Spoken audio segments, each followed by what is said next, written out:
those people would not only have to be released into the world, but in addition, they would have to spread out in all directions, implying that with their indestructible power, they'll take control of the world, the sea, the land, even the air. When that happens, then that will be a unique event in history. It would not have ever happened before in history. When that moment came, then those people would be brought back to that town to reclaim it as their own. Those people are Gog and Magog. Fascinating. And Gog and Magog, I don't believe that they're mentioned in the Jewish or Christian scriptures. Are they, or are they just mentioned in the Qur'an? Oh, they are. Oh, they are. Okay. They are in the Torah. Yes, they are in the. I'm revealing my own ignorance in comparative religion right now. No, they are in the Christian scriptures. They are in the Old Testament. Interesting. And there's quite some parallel between what is to be found in the previous scriptures and what is to be found in the Quran. Quite some parallel. There are also some important points of difference. Gog and Magog are related to the subject of the Antichrist, because he is an individual created by Almighty God who would appear in the form of a human being. Although he is not himself a human being, because human beings would die and then will have to be resurrected and will then have to be judged and would then be punished with hell or rewarded with heaven. But not this individual. He is programmed, if I may be able to use computer language, programmed by the Creator to pursue and to fulfill a particular function. And that is connected with the divine promise to send into the world one who will be known as the Messiah, and whose function it would be to bring back that golden age when the religion of Abraham ruled the world from the holy state of Israel in the time of David and of Solomon. God's blessings be upon them both. That golden age when Israel was the ruling state in the world, that golden age would come back one more time when the Messiah comes and the truth would triumph over all rivals, the truth being the religion of Abraham. When God sent the Messiah, however, he sent the Messiah in a manner which subjected the Israelite people to a supreme test. The Messiah was sent as the son of a virgin mother. Had they seen with two eyes, the internal as well as the external, they would not have been so quick to pass judgment on Mary. They would have asked themselves, well, why should a girl who is the most famous, the most learned, the most pious in all the land, a girl with whom a miracle is associated of getting food in the temple, why should she, if she had committed a vile act of fornication, and a baby had been born, no one knew that she had been pregnant. No one knew that the baby had been born. Why should she come back to her people with the baby? She should have done what normally would be done by those who want to conceal their sin, try to get rid of the baby. But she came back with the baby. She came back holding the baby in her arms. So there should have been cause for them to pause and think before they passed judgment.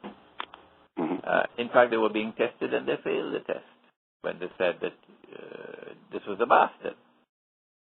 And then when the baby grew up to be a child and the baby started performing miracles, they said, this is magic. In fact, the baby spoke in the cradle as well. Said, this is magic. And then she had to take the baby away because the baby's life would have been in danger. When the baby came back as a man and declared that I am the Messiah, and then started to expose all their wickedness and all their evil, they had corrupted the religion. Then they decided that this man must be executed because he was blaspheming blaspheming, declaring that he was the Messiah. And they forced the hand of the Roman government. And when they saw him die on the cross, they were absolutely convinced now he could not have been the Messiah. Why? Because he's dead. He never ruled the world. The golden age never came back. The state of Israel is still under Roman occupation. Well, let me ask a quick question here, if I may.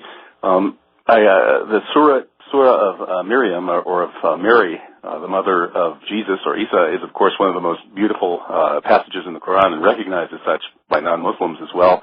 So of course that beautiful story is part of our tradition as well as the Jews, or rather the Christians' tradition. But there are passages in the Qur'an that suggest that Jesus was not crucified, but that they crucified an illusion. Isn't that the case? And what's your interpretation of that? They saw with their eyes. They saw him crucified. They saw him die. And this was what caused them to be absolutely convinced that he could not have been the Messiah. In fact, no one knew what really happened. The appearance was that of death on the cross. That was the appearance. The reality, however, was something else, and no one knew that reality for 600 years. It was only when the Qur'an was revealed 600 years later that for the first time mankind knew of what happened. You know, a theme I'm hearing from you repeatedly is this difference between appearance and reality, and how reality has to be understood with the heart, which is an organ of cognition, not just circulation of the blood. And how do you think people can develop the ability to perceive with the heart? Well, first of all, there must be integrity. You cannot be false to yourself. You cannot be committing acts of oppression. You cannot be telling monstrous lies that Arabs and Muslims planned and executed the attack on America on 9/11 and expect to get anything as the darkness in your heart. When there is internal integrity within the heart, you are a person who stands up for that which is right and stands up against that which is wrong, then you are on the road towards getting light in the heart. The great scientists of the world, most major scientific achievements were made on the basis of an intuitive flash. But that intuitive flash came to that man because he labored in his struggle for knowledge. And he showed integrity in that pursuit of knowledge. And then because of that internal integrity, which the American government has lost, the British government has lost, and most of the Jews who support the state of Israel have totally lost today, that internal integrity. And so there are people who have eyes and they can't see. They're on a road of no return, and they're taking all of mankind to a disaster that they can't even see themselves. But if you have internal integrity, then you're on the road to light. Of course, to get the total light, you have to embrace the truth. But internal integrity helps you to arrive at the truth. You read the life of the Prophet Muhammad, Allah's blessing be upon him, and you read the Qur'an, and you are able to achieve that this is the truth.